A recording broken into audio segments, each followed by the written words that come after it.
what inspires each presentation Oh, or each performance? that's a great question. Many things, of course, obvious things is like right now it's spring in New York and everything is in bloom. That's probably obvious. What was happening today, I was right about to enter this building. I was in 2 blocks walking with my costumes, and then I saw a lady coming on to me, and her face was very tense, like really tense. And I just ran into that face, that image. And it was not a pretty sight.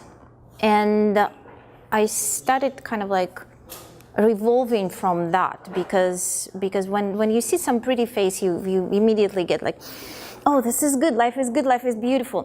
When you see not a pretty face, because I initially know that every person is a pretty person. Every person is a beautiful person. And then I saw that lady who obviously in a situation, and that again revolved me from the standpoint when I was like, oh, it kind of like shocked me a little bit. And then I started thinking that, well, I do want to be able to get people who would come to my performance today to a state when they change, they don't get stuck. And then when we're not stuck, well, we just maneuver within life. And none of the situations makes us tense in the face or tense in the heart or tense in the guard. Face ends up, it's from the heart that the face Right. gets expression. Of course. So I see you and I sense that you're a happy person. Yes, so describe your happy place. My happy place was exactly within the movement. It's just I learned to get to a place which is bigger than me. Music is definitely bigger than me, and it's very different. In reality, I'm born in Russia, and English is my second language, and that's right away kind of like boxing me in a sense. But when I hear the music, I know that I hear all of the, it doesn't matter when the music was produced.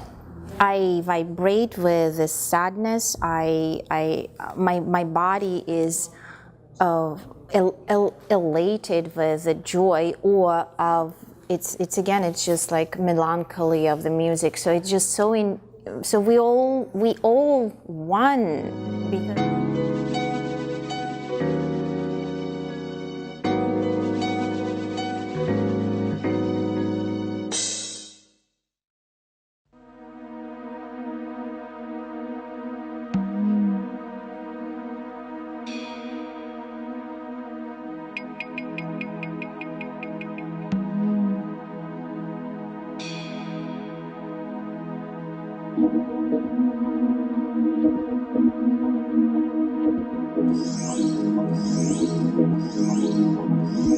This is the gallery which represents the tapestries of the modern masters, including Chagall, Calder, Leger, and Picasso.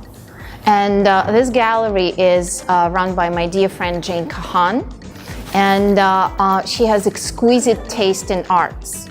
She chose those tapestries which are made by, quite a few of them made by Aubusson, Weaver, Yvette Coquille-Prance, and they're sanctioned, they authorized by those modern masters themselves, Chagall and Picasso and Calder and Leger. So some of them, for example, Chagall found that having his paintings presented in a woven situation creates more of a color pop and texture within it. And it also shifts the focus from having the art as just separate piece, which I like, aesthetically, but also it's a sense of practicality. So you could sort of like, you could use it as a carpet. You could be warmed up by it, in essence. So I really appreciate that particular aspect of Jane Kahan Gallery, that she represents modern tapestry.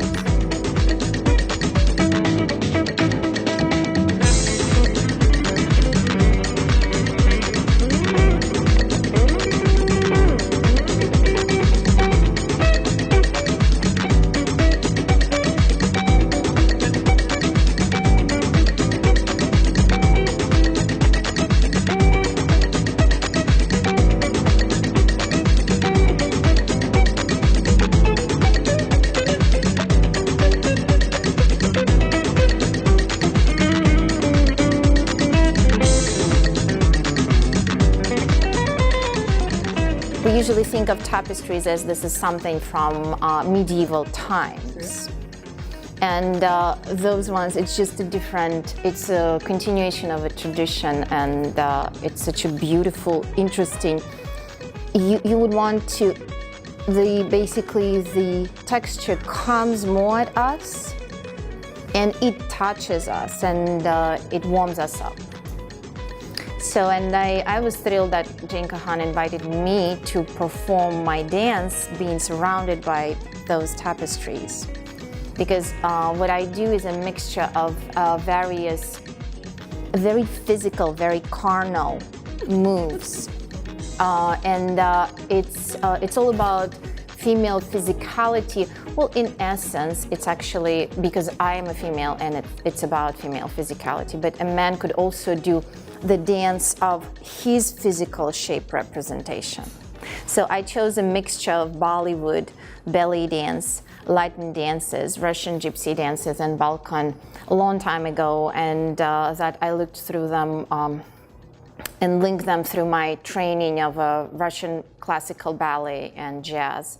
So, and as a result, I have that interesting mix of styles within any given program. And I like the rhythmic gesture which comes from Indian dance. I like the sinuous movement of belly dance, which links us to our water content. And I train my students to see those textures of the move. So the move is never just the move. There is certain content within it, just like within those surrounding tapestries. So it was just like a special occasion. And then some of my most wonderful friends came to support me. Yeah, I realized most of them are your students, because they all were like, oh, she's fantastic, her classes are amazing. And I'm like, okay, so let me see her do it. And you know, when I watch you do it, I'm like, okay, I think I can do it. And then I get on the dance and I'm like, I'm struggling. I'm like, are you serious? It's not easy, you know.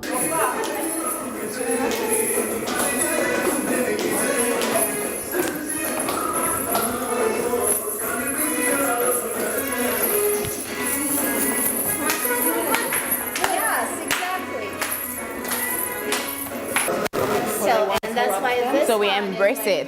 Yes, right here. Right. And they also made from spirals and circles. So we made, this is like how the energy spiraled in us or in our moms. So we might acknowledge this. So this is all like... it's interesting. I'm familiar with this. It's a great compliment. I'm really humble, because when the art becomes the art when you're not struggling to penetrate it. Yeah.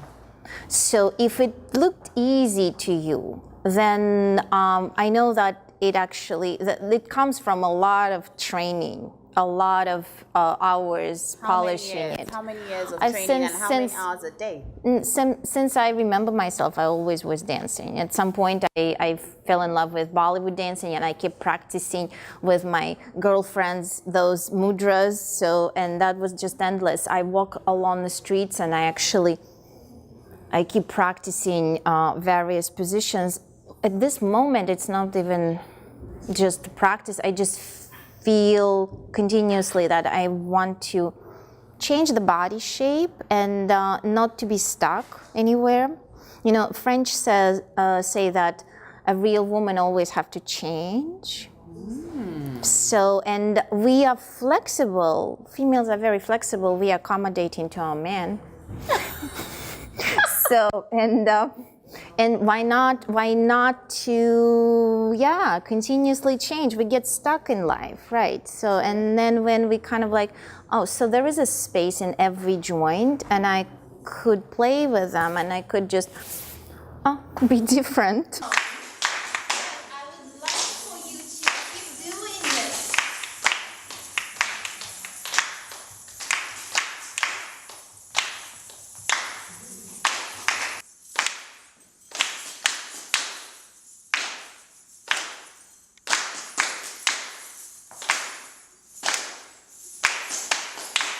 Just so we all won, because the music is international language, and I sense it, and I don't have to put anything in words.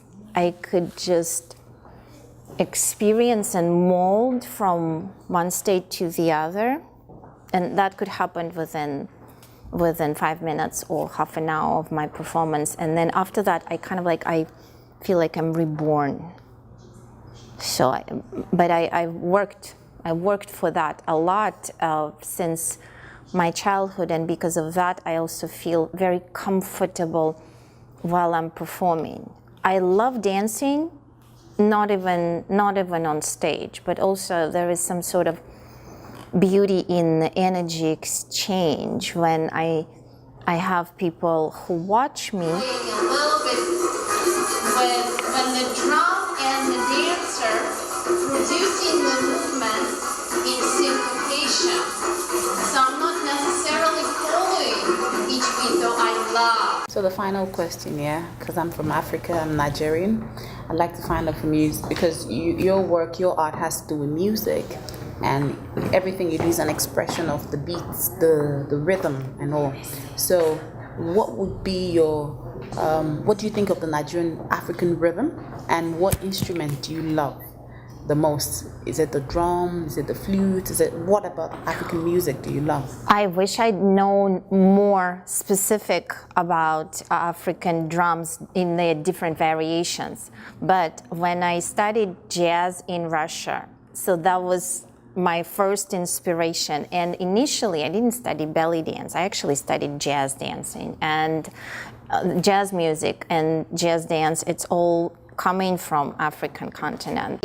I'm super, super thrilled that you're interviewing me, because it's kind of like comes all the way around, because I even describe belly dance for myself as I choose the music only if it's jazzy. And my understanding of jazz comes from its black roots. Yes, it does. So, and flute in African dance, I not relate so much, but the drum, oh my God, yes. And in New York, we do have quite a lot of exposures for the African drums, and even in the subway, when we have street musicians in the subway, I am always there. So So I'm really thrilled, and thank you for the music. Thank you. It's our pleasure. You know, Nigerian music is growing so fast. I would have asked you who your favorite Nigerian artist is, but no, you have to educate. Yeah, you have to educate me. Oh, we have Davido, we have Tiwa Savage, we have Wizkid, we have. Do you know Fela? The late Fela. I'm sure you know him, Afrobeat. Right. Wait. Hold on. Who I think about? No, that's right. It's like, it's right. No, the musical was made in his honor, right? Yes. Yeah, yes, no, I love his the musical was made in his honor. Yes. I love this music. Yes. He's Nigerian. Super. Yes. Super, yes. So I'm sure that all the Nigerian artists out there can relate to you and to what you do and love it as well. And I'm sure you still get all the feedbacks, when it does. Yes. No, and I would love to know more about Nigerian music development. Surely, definitely. Thank you for having us. Thank you.